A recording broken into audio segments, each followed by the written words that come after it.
तेहने जवानी हमर का होता कहो राजा ही रुपया कमाए पिया गहिला तू शहर तेहने जवानी हमर का होता कहो हम तो तूरे निभोले भरवा से होला भरवा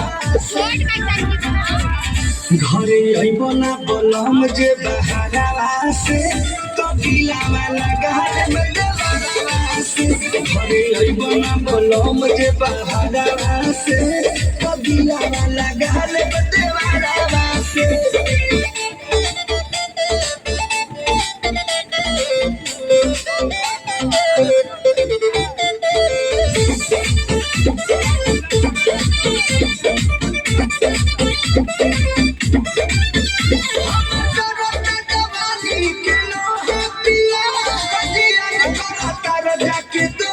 पिया दोहा पिया हमर करत जवानी के लोह पिया दोहा पिया दोहा पिया मन मारब न हो तोरे डरावा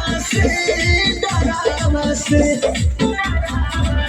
घरे अइबना बलम जे बहारवा से कदिलावा लगाल देवरवा से घरे अइबना बलम जे बहारवा से कदिलावा लगाल देवरवा से